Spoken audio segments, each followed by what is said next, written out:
ท่านทั้งหลายพิจารณาเราทุกข์เพราะไม่มีกินเราทุกข์เพราะเรากิน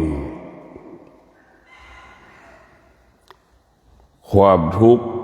เกิดจากการขาดแคลนปัจจัยสี่หรือปัจจัยสี่มีน้อย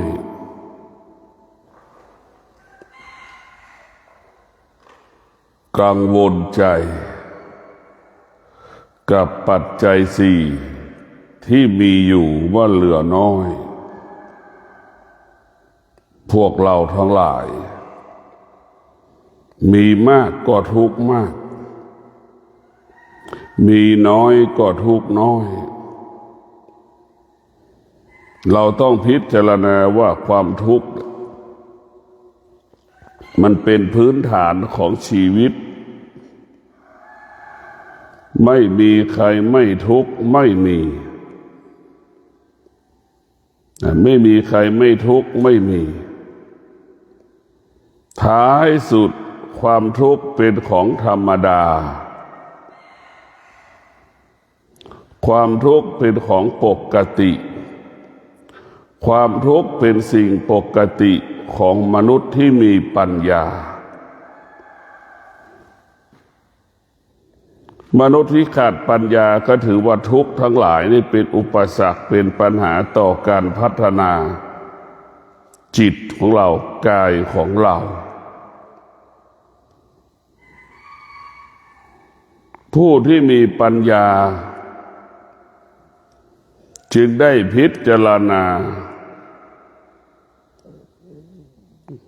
ความทุกข์มิได้เป็นอุปสรรคเป็นปัญหาต่อการดำเนินชีวิต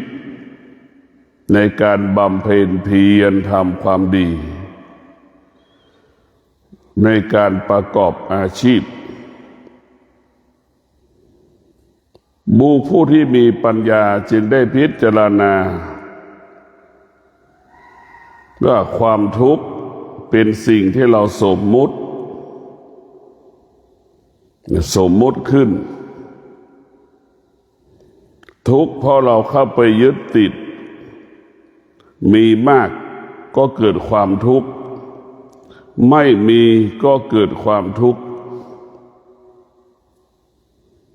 มันไม่รู้จักคำว่าพอหรือคำว่าพอมาอยู่ตรงไหนก็ไม่รู้จักเมื่อไม่รู้จักคำว่าพอแล้วชีวิตเราก็อยู่ภายใต้อารมณ์ความรู้สึก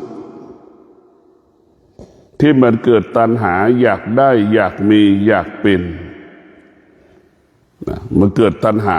คือเกิดความอยากความทุกข์ทั้งหลายความอยากเป็นเหตุให้เกิดความทุกข์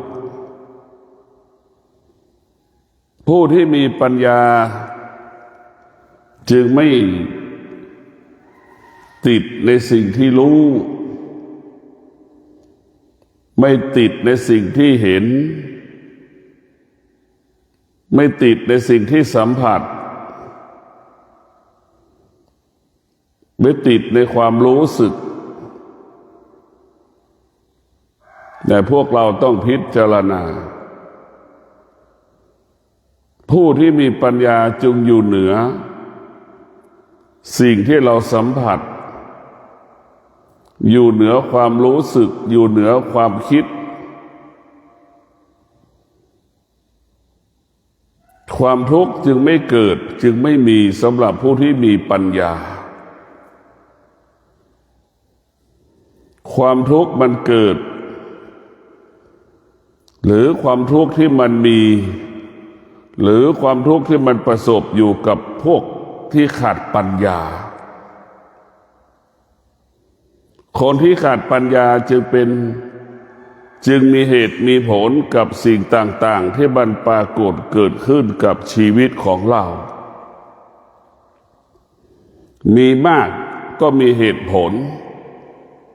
มันไม่มีก็มีเหตุผลในพวกเราทั้งหลายในการกินหรือการกินของเราเนี่ยทุกข์เพราะกินทุกข์เพราะไปปรุงแต่งในการกิน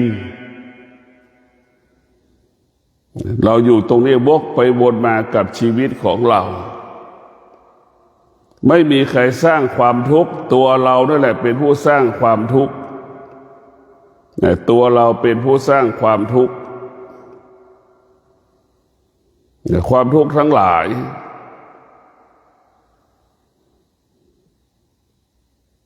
มันเกิดจากเราเป็นผู้สร้างถ้าเราไม่สร้างทุกข์มันก็ไม่ทุกข์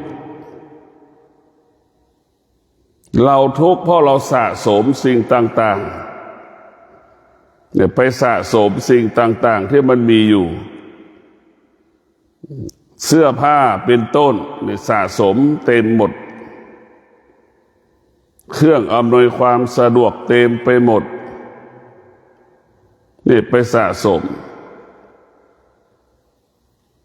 กับสิ่งที่เราไปสะสมปัจจัยสี่เมื่อเราขาดปัญญาเรามันจึงไม่รู้จักคำว่าพอเพียงเมื่อเราขาดปัญญาแล้วไม่รู้จักคำว่าพอมันจึงเกิดความอยากตัณหาทั้งหลายมันจึงหลอกให้เราเกิดความอยากความอยากมันอาศัยตาเช่นตาเห็นรูปก็เกิดความอยากความอยากมันอาศัยหูได้สัมผัสกับเสียงก็เกิดความอยากแต่พวกเราพิจารณาความอยากเกิดจากการอาศัยจมูกสัมผัสกับกลิ่นสัมผัสกับกลิ่นแล้วก็เกิดความอยากความอยากมันอาศัยร่างกายเราหมดอาศัยอายตนะทั้งหกอายตนะภายนอกอายตนะภายในทั้งหมดทั้งสิ้นเป็นสื่อกลางผู้ที่มีปัญญาจึงปฏิรูปอายตนะทั้งหกทั้งภายนอกทั้งภายในอายตนะทั้งภายนอกภายใน12ภายนอกก็พัฒนาแก้ไขภายในก็ต้องพัฒนาและแก้ไขถ้าอายตนะเราเข้มแข็งอายตนะของเรามั่นคง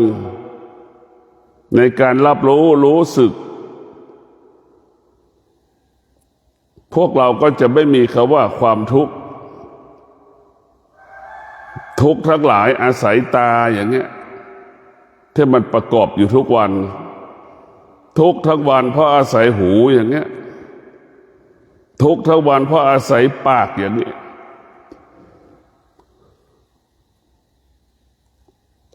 มันจึงเกิดอาการอย่างเงี้ยวกไปวนมาบุคคลที่มีปัญญาจึงจะมีสติเอาสติไปหยุดกับตาที่มันสัมผัสกับรูปเห็นรูปเอาสติไปหยุดยั้งจมูกที่มันสัมผัสกับกลิ่นเอาสติไปหยุดยั้งกับหูที่มันสัมผัสกับเสียงเอาสติไปหยุดยั้งสัมผัสกับลิ้นที่สัมผัสกับรสชาติต่างๆ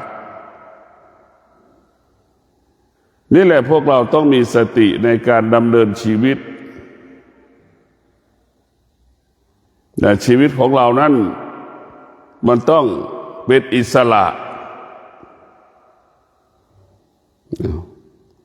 ทุกวันนี้ชีวิตเราไม่เป็นอิสระตกอยู่ใต้อำนาจอารมณ์ของตนเองตกอยู่ใต้อำนาจอารมณ์ของบุคคลอื่น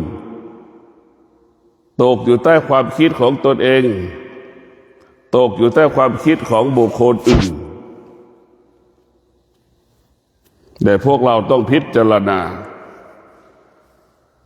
ถ้าชีวิตเราเป็นอิสระเมื่อไหร่เหมือนนกบินกลางอากาศมีความสุขที่สุดพอชีวิตเราไม่มีอิสระมันไม่มีอิสระมันไม่มีคำว่าเสรีภาพมันถูกอายตนะภายนอกภายในนี่เบียดเบียนตลอดถูกอายตนะตาหูจมูกลิ้นกายใจกำกับกำหนดควบคุมตลอดครูควบคุมตลอดเวลาต้องมีสติพิจารณาพวกเราต้องสังเกตว่าพิจารณาว่าตาหูจมูกลิ้นกายใจของเราเนี่ยมันเป็นต้นทางและมันเป็นต้นเหตุเป็นสาเหตุที่ให้เกิดความทุกข์ทั้งสิ้นพวกเราทั้งหลายแม้กับคนตาบอดมองไม่เห็นรูปคนตาบอดก็ยังมีคำว่ากิเลสมีความอยากอยู่ไหมมันเกิดที่จิตมันอีกมโนปรุงแต่งพวกเราทั้งหลายแม้กระทั่งคนหูหนวกก็เกิดความอยากเห็นไหมมันก็มีความอยากอีกพวกเราทั้งหลายนึกดูมันก็เกิดความอยากแม้กระทั่งคนเป็นใบ้ก็ยังเกิดความอยากอีกพวกเราต้องพิจารณาดูยังเกิดความอยากเหมือนกันหมดเนี่ยตัณหาเนี่ยมันอยู่หมดเลยอยู่ที่จิตหมดตาบอดก็ไม่เห็นรูปเห็นไหมมันก็จะเกิดความอยากหูหนวกเห็นไหมมันก็ยังไม่ได้ยินเสียงมันก็ยังเกิดความอยากเป็นใบ้พูดไม่ได้มันก็จะเกิดความอยากเนี่ยพวกเราทั้งหลายความอยากเลยไหมมันอยู่ในจิตเรามันอยู่ในร่างกายของเราหมดมันไม่ได้อยู่นอกกายไอ้กายของด้วยนั่นแหละถ้าเราไม่ได้ฝึกฝนมันจะเป็นเสือกายของเราเนี่ยเป็นนกอินทรีถ้าเราไม่ได้ฝึกแล้วมันจะกลายเป็นนกอินทรีมันเบียดเบียนเรามันจิกเราตลอดเวลาอยากได้สิ่งนั้นอยากได้สิ่งนี้เนี่ยมันทุกข์มันทรมานไหมพวกเราทั้งหลายเราต้องพิจารณา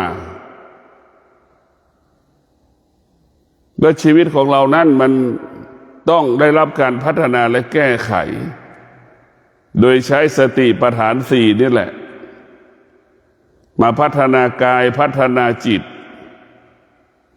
ให้กายกับจิตเป็นหลักเมื่อกายกับจิตมีหลักแล้วนี่กายกับจิตก็จะทิ้งรูปรสกลิ่นเสียงทุกวันนี้เราไปติดในรูปรสกลิ่นเสียงจึงเป็นอุปสรรคปัญหาต่อการพัฒนาชีวิตพวกเราต้องพิจารณาว่ารูปรสกลิ่นเสียงนี่สำคัญที่สุดมันเป็นอุปสรรคมันเป็นปัญหาต่อการพัฒนาเพราะเราติดในสิ่งสมมุติหลงในสิ่งสมมุติจึงไม่สามารถออกจากสิ่งสมมุตินั้นได้มันจึงเกิดคำว่าความทุกข์เกิดความทุกข์ตลอดเวลาเราต้องเข้าใจว่าสิ่งที่เรากำหนดสมมุติบัญญัติเนี่ยมันเป็นสุขก็เป็นสิ่งสมมุติไม่มีสิ่งไหนที่เราไม่สมมติเกิดขึ้นมันไม่มีสิ่งสมมติก็แค่อำนวยความสะดวกเฉยๆเป็นเครื่องมืออำนวยความสะดวกการอยู่ร่วมกันเรียกให้มันง่ายเช่นหญิงกับชายชื่อ A ชื่อ B อย่างเงี้ยให้มันง่ายให้มันสะดวกกำหนดขึ้นทั้ง A ทั้ง B มันก็มีความอยากเหมือนกันหมดมีความรู้สึกเหมือนกันหมดเพราะฉะนั้นพวกเราทั้งหลายต้องเข้าใจว่าสมมติบัญญัติมิใช่เป็นจริงมิใช่ความจริงมิใช่ความจริงนะและมันไม่ได้เป็นความจริงเพราะมันเป็นสิ่งที่เป็นอนิจจังทุกขังอนัตตา รูปรสกลิ่นเสียงก็เป็นอนิจจังทุกขังอนัตตาทุกสิ่งทุกอย่างมันเป็นอนิจจังทุกขังอนัตตาทั้งหมดแต่พวกเราต้องพิจารณาไม่มีสิ่งไหนที่มันไม่เป็นอนิจจังทุกขังอนัตตามันไม่มีผู้ที่มีสติผู้ที่มีปัญญาจึงเท่าทานสิ่งที่เป็นอนิจจังทุกขังอนัตตาจึงรู้สิ่งที่เป็นอนิจจังจึงรู้สิ่งที่เป็นทุกขังรู้สิ่งที่เป็นอนัตตามันจะเกิดคำว่ารู้ก็คือรู้อนิจจังทุกขังอนัตตามันจะเกิดคำว่าละก็ละอนิจจังทุกขังอนัตตาแต่ส่วนมากเราไปตามรู้สิ่งที่เป็นอนิจจังทุกขังอนัตตาเมื่อเราไปตามรู้ไม่มีที่สิ้นสุดเหมือนดั่งมนุษย์ไปตามรู้ทุกวันนี่ไปตามรู้ทุกเรื่องนะตามรู้ทุกอย่างตามรู้ทุกตาเห็นก็ไปตามรู้หูได้ยินก็ตามรู้จมูกได้สัมผัสก็ตามได้ไปตามรู้ลิ้นสัมผัสก็ไปตามรู้นะไปตามรู้หมดทั้งสิ้นแต่ไปตามรู้หมดเมื่อมันตามรู้มันก็ไม่มีที่สิ้นสุดเมื่อมันมีที่สิ้นสุดมันก็จะบ่องมันก็หลอกเราตลอดเวลาเราก็หลอกมันเราก็ถูกมันหลอกแต่เราต้องผู้ที่มีปัญญานี่พวกเราทั้งหลายจะอยู่เหนือสิ่งที่เรารู้หมดทุกสิ่งทุกอย่างจนถึงที่สุดผู้ที่มีสติมีปัญญาท้ายสุดก็รู้แล้วก็ละสิ่งที่รู้แต่ผู้ที่มีปัญญารู้แล้วก็อยู่เหนือสิ่งที่เรารู้จนถึงที่สุดผู้ที่มีปัญญารู้ไม่ตามรู้แต่คนส่วนมากมันขาดสติปัญญาตาเห็นรูปก็ไปยึดติดในรูปมันก็เป็นทุกข์หูได้ยินเสียงมันก็ติดในเสียงอีกก็เป็นทุกข์อีกแต่พวกเราทั้งหลายจมูกสัมผัสกับกลิ่นก็ไปติดอีกในกลิ่นคือเราไปติดหมดเลยนะมันให้ออกไม่ได้มันเหมือนวัวเหมือนควายที่ถูกเชือกมัดคอยังไม่พอมัดแข้งมันอีกเหมือนถูกช้างถูกล่ามโซ่นะพวกเราทั้งหลายเราทั้งความทุกข์ทั้งหลายความอยากทั้งหลายนึกถึงควายถูกขังไว้ในคอกคิดถึงช้างที่ถูกล่ามโซ่แล้วเป็นอย่างนั้นแหละพวกเราทั้งหลายเพราะเราตกอยู่ใต้อำนาจแห่งความทุกข์เพราะเราไม่เห็นทุกข์เราจึงไม่สามารถออกจากความทุกข์นั้นได้ถ้าเราเห็นทุกข์เราจะไม่เกิดความทุกข์ถ้าเราเห็นทุกข์เราจึงจะออกจากทุกข์ความทุกข์ก็ไม่มีความทุกข์ก็ไม่เกิดเพราะเราไม่รู้คำว่าทุกข์คืออะไรอะไรคือความทุกข์ทุกข์เกิดจากที่ไหนเราก็ไม่รู้แต่คำว่าทุกข์เฉยๆทุกข์เฉยๆได้รู้หมดทุกข์มันก็เกิดจากที่เราไปปรุงแต่งมันแต่ถ้าเรากินข้าวอย่างเงี้ยกินให้มันอิ่มมันก็จบมันก็มีค่าเท่ากับควายกินหญ้าน่ะแต่เวลาเรากินข้าวเราต้องไปปรุงแต่งรสชาติอาหารอีกสารพัดรสชาติเครื่องปรุงรสสารพัดเครื่องปรุงรสแต่พวกเราทั้งหลายมันไปอย่างนี้หมดเลยเครื่องปรุงรสสารพัดเครื่องปรุงรสพวกเราไปปรุงแต่งมันหมดเราไปติดในรสชาติอาหารลิ้นนี่เป็นตัวสำคัญที่สุดในการกินเนี่ยพวกเราทั้งหลาย อาหารชนิดใดไม่ถูกลิ้นเนี่ยเป็นเรื่องทันทีเกิดอาการทันทีหงุดหงิดทันทีกินอาหารอันใดไม่ถูกจมูกก็เป็นเรื่องทันทีเป็นทุกข์ทันทีเห็นไหมเรานึกดูพิจารณาดูเดี๋ยวมันเกิดอาการทันทีเลยเหมือนกล่องข้าวน้อยฆ่าแม่นะพวกเราเพราะมันมีความอยากแล้วก็คิดเองว่าข้าวแค่นี้มันจะไปพอกินอะไรโมโหให้แม่เห็นไหมเอาค้อนทุบหัวแม่มันจนตายอันนี้แหละคือความอยากที่มันปรากฏเกิดขึ้นคิดแต่หารู้ไหมว่าแม่นั้นได้เอาข้าวอัดอยู่ในกล่องกินเท่าไหร่ข้าวก็ไม่หมดกินเท่าไหร่ข้าวก็ไม่หมดกินข้าวเท่าไหร่ก็ไม่หมดเห็นไหมเพราะแม่อัดข้าวมาอย่างแน่นอย่างดีนั่นแหละความอยากความโลภคิดเองเองพอกินข้าวไปกินข้าวไปข้าวยังไม่หมดกินข้าวไปข้าวก็ไม่หมดกลับมีสติกลับคืนมาเห็นไหมมีสติกลับคืนมาเมื่อมีสติกลับคืนมาแล้วทำยังไงได้ล่ะกลัวเป็นบาปเป็นกรรมก็เลยไปสร้างเจดีย์กล่องข้าวน้อยฆ่าแม่เห็นไหมถวายแม่นี่แหละพวกเราหลงมันหลงน่ากลัวความคิดที่มันน่ากลัวพวกเราต้องพิจารณาชีวิตของเราเนี่ยมันต้องอยู่เหนือทุกสิ่งทุกอย่างเราต้องมีหลักการฝึกแต่ธรรมะภาคปฏิบัติฝึกให้จิตเราเป็นผู้รู้ไม่ให้จิตเมื่อจิตมันเป็นผู้รู้แล้วนี่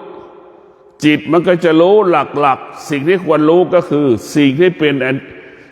มันเป็นอนิจจังทุกขังอนัตตาในจิตมันจะรู้จิตมันก็จะรู้เรื่องอุปทานเวทนานิวรณ์อย่างนี้มันจะต้องรู้สิ่งที่เป็นอุปสรรคเป็นปัญหาต่อการมีชีวิตอยู่แต่ละทุกลมหายใจอันนี้จังทุกขังอนัตตาเนี่ยมันปรากฏทุกขนาดลมหายใจเวทนาและอุปทานเนี่ยมันก็เป็นอุปสรรคปัญหาต่อการพัฒนาทุกลมหายใจนิวรณ์นี่ก็เป็นอุปสรรคเป็นปัญหาของการพัฒนากายกับจิตตลอดเวลาและเราเข้าใจว่ามันเป็นอุปสรรคผู้ที่ปฏิบัติต้องหลุดหรืออยู่เหนืออนิจจังทุกขังอนัตตาผู้ที่ปฏิบัติธรรมต้องอยู่เหนือเวทนาและอยู่เหนืออุปทานอยู่เหนืออนิวรณ์จึงจะได้เข้าถึงธรรมถึงจะได้บรรลุธรรมเรายากจนก็เพราะเราไปติดในนิวรณ์ทั้งห้าน่ะนิวรณ์นั่นแหละไปติดในเวทนานั่นแหละไปติดในอุปทานนั่นเราทุกข์เพราะเราสิ่งเหล่านี้นะมันหลอกเราหมดสิ่งเหล่านี้มันเป็นอุปสรรคเป็นปัญหาต่อความเป็นอยู่ของเรายากจนก็เพราะเวทนาอุปทานนี่แหละเรายากจนเพราะเป็นสิ่งที่มันเป็นอนิจจังทุกขังอนัตตานี่แหละเพราะเราเข้าไปยึดติดสิ่งเหล่านี้ทั้งนิวรณ์มันก็ทวงความเจริญของเราถึงแม้เราจะไม่เป็นนักบวชนิวรณ์มันก็อยู่ในร่างกายของคนทุกคนอุปทานก็อยู่ในร่างกายของคนทุกคนอยู่ในจิตใจคนทุกคนเวทนาก็อยู่ในจิตใจของคนทุกคนมันเป็นตัวหลั่งความเจริญหยุดยั้งความเจริญเป็นตัวที่หยุดยั้งการพัฒนาไม่ให้เราพัฒนาให้เราอยู่สภาพเดิมอย่างเรานั่งสมาธิมันจะเกิดอาการมันจะสำแดงอาการเจ็บปวดทุกข์ทรมานลำบากแต่พวกเราต้องพิจารณามันจะเกิดอาการมันจะสำแดงอาการความเจ็บความปวดความทุกข์ความทรมานความลำบากเราต้องพิจารณาดูทุกข์เพราะความแก่กังวลใจทำให้เกิดความทุกข์เพราะความแก่ ความแก่ผมขาวก็เป็นทุกข์อีกหน้าผากมันย่นก็เป็นทุกข์อีกแก้มมันหยอดแก้มมันยานก็เป็นทุกข์อีกหนังคอมันเหี่ยวมันย่นก็เป็นทุกข์อีกผิวหนังอะไรที่มันสำแดงให้เขารับรู้เป็นทุกข์หมดเพราะเราไปติดกับสิ่งสมมุติทั้งสิ้นเนี่ยพวกเราทั้งหลายมันไม่มีสิ่งไหนที่เราไม่ทุกข์มันไม่มีนะทุกวันนี้พระพุทธเจ้าได้สอนให้เราให้ออกจากทุกข์คือให้เรามีปัญญาบุคคลที่มีปัญญาถึงจะออกจากความทุกข์นั้นได้ถ้าเราขาดปัญญาไม่มีคำว่าออกความทุกข์เราจะถูกติดคุกหมื่นปีนั่นแหละก็เพราะนี่แหละความโลภความโกรธความหลงให้เราติดคุกเป็นหมื่นปีความอยากให้เราเป็นทุกข์เป็นหมื่นปีกิเลสตัณหาราคะเนี่ยเป็นคุกขังเราไว้หมดเราออกไม่ได้แต่เราออกจากสิ่งเหล่านี้ไม่ได้มันจะเกิดคำว่าติดคุกตลอดเวลาเราต้องพิจารณาชีวิตของเราเนี่ยจะออกจากคุกได้อย่างไรเราต้องพิจารณาเหมือนคนติดคุกก็จะหาวิธีออกจากติดคุกก็เกิดจากการประพฤติตนปฏิบัติตนเป็นนักโทษชั้นดีมันจะได้ลดจำนวนวันลงทุกวันเราทำดี1 เดือนลดไปได้15 วันอย่างนี้พวกเราทั้งหลายนี่แหละคือเราต้องลดมีปัญญามีสติเหมือนคนที่อยู่ในคุกมีสติที่จะออกจากคุกก็เป็นนักโทษชั้นดีจาก1 เดือนเหลือ15 วันติดคุกท้ายสุดจำนวนวัน365 วันมันก็เหลือแค่100 กว่าวันติดคุกแค่ไม่เกิน105 วัน100 กว่าวัน130 วันแค่นั้นแหละแต่พวกเราต้องพิจารณาคนที่ขาดสติไม่สนใจจะติดกี่ปีก็ช่างมันแบบนั้นแหละคุณไม่รู้จักตัวเองผู้ที่มีสติผู้ที่มีปัญญาจึงเฉยๆต่อสิ่งที่รู้ต่อสิ่งที่สัมผัสต่อสิ่งที่มันกระทบเรียกว่าผู้ที่มีปัญญาจะไม่เกิดอาการไม่สำแดงอาการใดๆผู้ที่มีปัญญาจึงสงบรู้ตลอดเวลาสงบรู้เหมือนก้อนหินเหมือนภูเขานั่นแหละฤดูร้อนฤดูหนาวปรากฏผู้มีปัญญาก็มีค่าดังภูเขาไม่เกิดอาการไม่สำแดงอาการดีใจเสียใจเสียใจก็ไม่เกิดอาการดีใจก็ไม่เกิดอาการไม่สำแดงอาการใดๆทั้งสิ้นเมื่อตาหูจมูกลิ้นกายใจมันรู้สึกมันจะสงบรู้เท่านั้นเรียกว่าสงบรู้สงบรู้สงบรู้กับสิ่งที่เรารู้มันก็ไม่มีอะไรที่จะเข้ามาสู่กายกับจิตเราได้เราต้องหยุดความอยากก่อนถ้าเราหยุดความอยากได้เราเห็นความอยากเป็นโทษเนี่ยมันก็ไม่มีอะไรสักอย่างเราเห็นว่าความอยากเป็นเหตุให้เราเป็นทุกข์เราทุกข์เพราะเราคิดมากอย่างอาหารที่ว่าจะกินต้องอาหารต้องถูกจมูกกินอาหารต้องกินต้องถูกจมูกอาหารต้องถูกรสชาติของลิ้น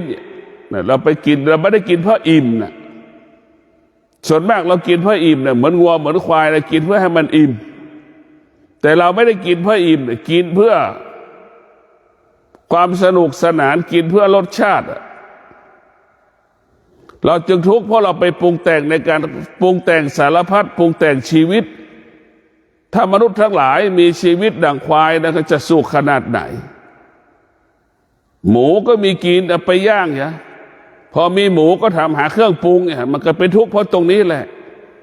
พอไม่มีเครื่องปรุงก็เกิดอาการสำแดงอาการอีกนะงัวควายช้างม้ามันไม่เคยถามหาเกลือมันไม่เคยถามหาเครื่องปรุงเลยพวกเราทั้งหลายเนี่ยเราต้องเป็นอย่างพระพุทธเจ้าสอนให้เราเป็นอย่างนั้นกินอยู่ตามความเป็นจริงกินให้มันหายหิว มีชีวิตในการดำเนินชีวิตได้แค่นี้แหละไม่มีเรื่องอื่นใดๆทั้งสิ้นแต่มนุษย์มันสร้างเงื่อนไขมนุษย์มันสร้างเงื่อนไขไม่มีวันจบสิ้นเมื่อสร้างเงื่อนไขก็คือสร้างภาระเมื่อสร้างเงื่อนไขก็คือสร้างความทุกข์ให้กับชีวิตของเราเมื่อเราไม่มีเงื่อนไขเราก็ไม่มีความทุกข์ความทุกข์ก็ไม่เกิดถึงมีเกิดก็มีน้อยกิเลสมาสร้างเงื่อนไขเราตัณหาไม่ให้มีเงื่อนไขตลอดให้เรามีเงื่อนไขเพราะฉะนั้นเราต้องละความรู้สึกไม่สร้างเงื่อนไขให้กับชีวิตไม่ให้ชีวิตมีเงื่อนไขใดๆทั้งสิ้น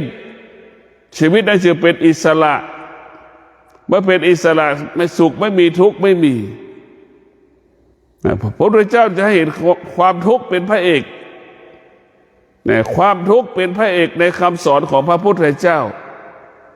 ตั้งแต่เจ้าชายสิทธัตถะดำรงตนเป็นกษัตริย์แล้วเจ้าชายสิทธัตถะดูแอบดูว่าความทุกข์มันเกิดขึ้นในวังต้องเห็นอาการของความทุกข์ตั้งแต่อยู่ในพระราชวังแล้วแอบดูตลอดสังเกตดูตลอดเวลาแต่พวกเราสังเกตดูแอบดูตลอดเวลาจึงทำให้เราเกิดคำว่าความทุกข์เจ้าชายสิทธัตถะจึงเห็นอาการเหล่านี้ออกทุกข์ออกจากพระราชวังเห็นทุกข์จึงออกจากทุกข์นึกดูนี่มีข้าทาสบริวารจำนวนมากแต่เป็นทุกข์ทั้งสิ้น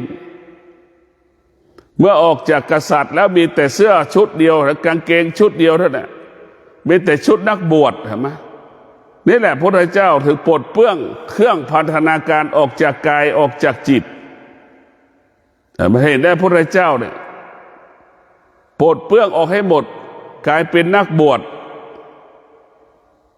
มีแต่กางเกงกับเสื้อเท่านั้นแหละเป็นนักบวชอยู่กับปัจจุบันไม่มีอดีตไม่มีอนาคตจะมีกินก็ไม่ได้รู้สึกว่าไม่มีกินไม่มีค่านักบวชทั้งหลายจึงไม่เกิดคำว่าทุกข์จึงต่อความทุกข์ที่ไม่เกิดขึ้นกับร่างกายจิตใจของเราเหมือนพระธุดงค์ได้บิณฑบาตไม่มีค่าอาหารให้กินก็พอแล้วคำว่ารสชาติไม่มีค่าไม่มีความหมายพระธุดงค์ไม่ได้พกกะปิน้ำปลาไปไม่มีอยู่กับความเป็นจริงอย่างนั้นแหละพวกเราว่าเมื่อเราอยู่กับความเป็นจริงนี่ความทุกข์มันก็เบาบางลงความทุกข์ก็หายไปในที่สุดถ้าเราเข้าใจมันก็จะหายไปอีกเราต้องพิจารณาชีวิตเหมือนเจ้าชายสิทธัตถะนั่นแหละพวกเราปลดเปลื้องการเป็นกษัตริย์ปลดเปลื้องเครื่องอำนวยความสะดวกการเป็นกษัตริย์ปลดเปลื้องการดำรงตนฐานะเป็นกษัตริย์เต็มไปด้วยข้าทาสบริวารมนุษย์หญิงชายเต็มไปหมดออกให้หมดท้ายสุดเหลือแต่ตัวเราเองมาตนแลเป็นที่พึ่งแห่งตนเห็นไหมจนถึงที่สุดเจ้าชายสิทธัตถะจึงออกจากพระราชวังเพราะปลดเปลื้องได้เพราะเห็นทุกข์นั่นแหละเห็นทุกข์เห็นอาการของทุกข์จึงออกจากพระราชวังไปเป็นนักบวชจนถึงที่สุดจึงได้พบความจริงพวกเราก็ต้องออกจากให้ได้นี่เราไม่มีเมียเราก็เป็นทุกข์เราไม่มีสามีเราก็เป็นทุกข์มันเกิดขึ้นหมดเพราะเราไม่เข้าใจมันคนที่มีเมียก็มีความทุกข์คนที่ไม่มีเมียก็เป็นความทุกข์พวกเราทั้งหลายทุกข์มันเกิดจากการขาดปัญญาเมื่อเรามีปัญญาไม่มีทุกข์ชีวิตเราก็วกไปวนมากับความทุกข์ความสุขทุกวันเราจะแก้ทุกข์เช่นวันนี้เราจะมีสติอยู่ที่หูได้รับรู้เรื่องเสียงเราจะไม่เกิดไม่ให้หูเกิดความทุกข์อย่างเงี้ยเราก็พิจารณา วันนี้ตาเห็นรูปเราจะไม่ให้ตานั้นเป็นหลงในรูปเนี่ยไม่ติดในรูปอย่างเงี้ยนี่แหละคือเราการพัฒนาแก้ไขแต่เราจะมีสติไปแก้ไขสิ่งเหล่านี้ตาหูจมูกลิ้นกายใจเนี่ยมันเป็นเครื่องมือมันเป็นการสื่อสารส่งออกภายนอกตาก็ส่งออกภายนอกหูก็ส่งออกภายนอกจมูกก็ส่งออกภายนอกลิ้นก็ส่งออกภายนอกมันไปให้ความสำคัญสิ่งที่เป็นนอกกายทั้งหมดทั้งสิ้นผู้ที่มีปัญญาเห็นกายเป็นต้นกำเนิดของความทุกข์เห็นจิตนี่แหละเป็นต้นกำเนิดของความทุกข์เห็นความอยากทั้งหลายเป็นต้นกำเนิดของความทุกข์ความทุกข์ทั้งปวงมันเกิดขึ้นที่กายกับจิตเรามันไม่ได้เกิดจากสิ่งภายนอกอื่นๆได้เลยแต่พวกเราต้องพิจารณาดูพิจารณาดูทุกวันมันเกิดขึ้นที่กายกับจิตเราไม่ได้เกิดขึ้นนอกกายนอกจิตนะมันเกิดขึ้นที่กายกับจิตเราทุกวันเราต้องพิจารณาเอา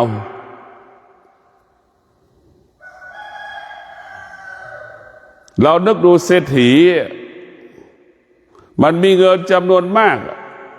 เศรษฐีมันกระทุกแบบเศรษฐีอย่างเศรษฐีนั่นแหละแต่พวกเราคนยากจนก็ทุกข์แบบคนยากจนมีใครบ้างไม่ทุกข์มันไม่มีพระสงฆ์สามเณรชีพราหมณ์มันก็ทุกข์แบบพระสงฆ์สามเณรชีพราหมณ์มันทุกข์เหมือนกันหมดแต่ไม่มีใครไม่ทุกข์มันไม่มีเด็กมันก็ทุกข์แบบเด็กโตมันก็ทุกข์แบบเด็กโตหนุ่มสาวก็ทุกข์แบบหนุ่มสาวพ่อผู้เป็นพ่อผู้เป็นแม่กระทุกแต่คนเป็นพ่อเป็นแม่มันทุกหมดทุกคนแต่พวกเราทั้งหลายมันเป็นสิ่งที่เราสมมติขึ้นทั้งสิ้นถ้าเราไม่มีคำว่าทุกข์มันก็ไม่มีเราทุกข์ก็สมมติขึ้นเฉยๆสุขก็สมมติขึ้นเฉยๆนี่จริงๆโลกไปนี้มันไม่มีอะไรเลยเป็นสุญญตาทั้งสิ้นมันมีแต่ความว่างเปล่ามันไม่มีสิ่งนั้นไม่มีสิ่งนี้มันมีสิ่งนั้นไม่มีสิ่งนี้สิ่งเหล่านั้นมันมีอยู่เป็นอยู่คงอยู่มันมีอยู่แล้วมันมีอยู่แล้วมันเป็นปกติของมันเราไปสมมุติไปติดในสิ่งสมมุตินี่แหละจึงทำให้เราเป็นทุกข์เราไปติดในสิ่งสมมุติต้นไม้มีหลายพันธุ์มีหลายชนิดเราก็ไปกำหนดชื่อมันหมดแล้วก็ไปหลงในชื่อมันหมดท้ายสุดก็ไปทำลายต้นไม้พันธุ์นั้นอีกเห็นไหมสิ่งสมมติก็คือเป็นตัวทำลายและไม่ใช่ตัวสร้างสรรค์นะพวกเราทั้งหลายต้นไม้เป็นต้นไม้นั้นมีประโยชน์อย่างนั้นประโยชน์อย่างนี้ไปทำลายหมดนั่นแหละคือสิ่งสมมติมันไม่ได้สร้างสรรค์ชีวิตมันได้พัฒนาชีวิตมันก็เป็นหลงไหลกันหมดพวกเราต้องพิจารณาความเป็นจริงเราทุกข์เพราะกินนี่แหละสำคัญที่สุดเราทุกข์เพราะความอยากนี่สำคัญที่สุดแต่พวกเราทั้งหลายเนี่ยความอยากนี่สำคัญที่สุดมันเกิดอาการตลอดเวลาความอยากอาศัยไหนอาศัยตาความอยากอาศัยไหนก็อาศัยหูอีกทุกอย่างอาศัยหูอาศัยจมูกอาศัยลิ้นอาศัยกายอาศัยจิตทั้งสิ้นในพวกเราทั้งหลายมันอาศัยตาร่างกายเราหมดเลยมันน่ากลัวที่สุดร่างกายของเราเนี่ยมันเป็นเสืออยู่ในร่างกายเราหมดมันเป็นงูเหลือมก็อยู่ในร่างกายเราหมดมันเป็นกิเลสตัณหาราคะความอยากมันเหมือนสัตว์ดุที่สุดที่อยู่ในร่างกายของเราเนี่ยมันเบียดเบียนเราตลอดเวลามันรบกวนเราตลอดเวลามันรบกวนเราตลอดเวลาไม่ให้เราสงบสุขไม่ให้เรามีความสุขให้เราวุ่นวายตลอดเวลา ชีวิตมนุษย์ทั้งหลายเนี่ย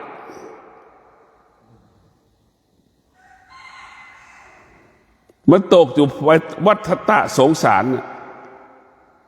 เมื่อสุขเกิดมันก็เกิดทุกข์อีก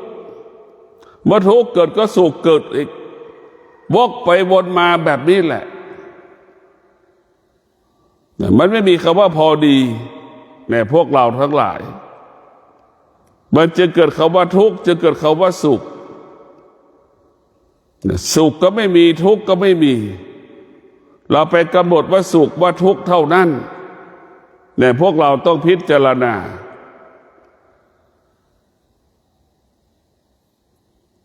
ชีวิตของเรา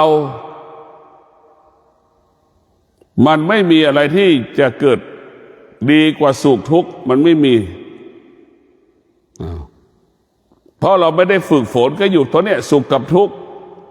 แต่ผู้ที่ฝึกฝนจิตสุขไม่มีค่าทุกข์ไม่มีค่า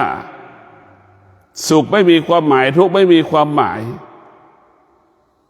จะเห็นโทษของสุขกับทุกข์เห็นประโยชน์ของความสงบเป็นหลักเห็นประโยชน์เป็นคุณประโยชน์ต่อกายกับจิตเห็นสุขเห็นทุกข์เบียดเบียนกายกับจิตเห็นความสงบเป็นผู้ที่ให้กายจิตนั้นสงบ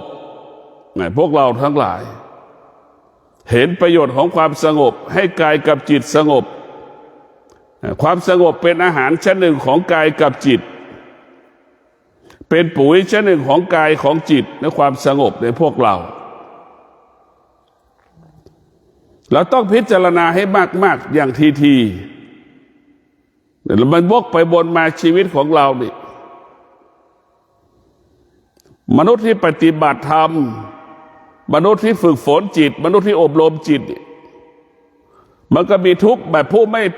มันก็มีทุกข์แบบดังผู้ที่ไม่ปฏิบัติแต่ว่าน้อยลงแต่ผู้ปฏิบัติจะมีความทุกข์น้อยลงแต่ความทุกข์มันมี100ก็เหลือสัก50อย่างเงี้ยจาก50มันก็เหลือ20อย่างเงี้ยมันก็พยายามพัฒนาแก้ไขอยู่ตลอดเวลายอมให้มันแก้ไขอยู่ตลอดเวลาต้องพิจารณาอยู่ตลอดเวลาชีวิตเรามันไม่ง่ายแล้วมันก็ไม่ยากอยู่ที่เรามีสติถ้าเรามีสติคำว่าง่ายก็เกิดถ้าเราขาดสติมีแต่คำว่ายากพวกเราต้องพิจารณาดูคำว่ายากก็คือเราขาดสติเมื่อเรามีสติถ้ามีสติมีแต่คำว่าง่ายถ้ามีสติเป็นคำว่าสะดวกสบายพวกเราทั้งหลาย